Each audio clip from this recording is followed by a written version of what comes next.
Hi అందరికీ. So, ఇవాళ data skewness అంటే ఏందో చెప్తాను. ఒక చిన్న ఎగ్జాంపుల్ తీసుకొని, నార్మల్‌గా లార్జ్ డేటా సెట్‌ని స్ప్లిట్ చేసినప్పుడు పార్టీషన్స్‌గా ఏదైనా ఒక పార్టీషన్‌లో ఎక్కువ డేటా ఉంటుంది. మిగతా పార్టీషన్‌లో తక్కువ ఉంటుంది. మామూలుగా స్పార్క్ ఏం చేస్తది, స్ప్లిట్ చేసి పార్టీషన్స్‌గా ఈ ఈ ఈచ్ పార్టీషన్‌కి ఒక వర్కర్ నోడ్‌కి అసైన్ చేసుంటది. సో, ఈ పార్టీషన్‌లో ఎక్కువ డేటా ఉంటది. సో, ఇవన్నీ ఈ ఐడీ. సో, సేమ్ కీ ఉన్నవన్నీ ఒక పార్టిషన్‌లో ఉంటాయి గదా!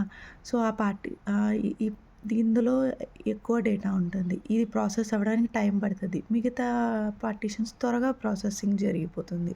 అవి ఆ వర్కర్ నోడ్స్ ఐడియల్‌గా కూర్చొనుంటాయి. సో, దీనివల్ల ఏందంటే రిసోర్సెస్‌ని సరిగ్గా హ్మ్, ఎఫిషియంట్ వేలో పనిచేయడం లేదు. అండ్ పెర్ఫార్మన్స్ కూడా స్లో అయిపోతుంది. సో, జాబ్స్ కూడా ఫెయిల్ అయిపోతుంది. సో, ఇది డేటా స్క్యూనెస్ అంటే. ఏదో ఒక పార్టిషన్‌లో డేటా ఎక్కువుంటుంది. మిగతా దాంట్లో తక్కువుంటుంది. సో, దీనివల్ల డేటా స్క్యూనెస్ ఒస్తుంది. ఇది ఎలా హ్యాండిల్ చేయాలి? ఎలా ఐడెంటిఫై చేయాలనేది ఫర్దర్ వీడియోస్‌లో చూద్దాం. Thank you.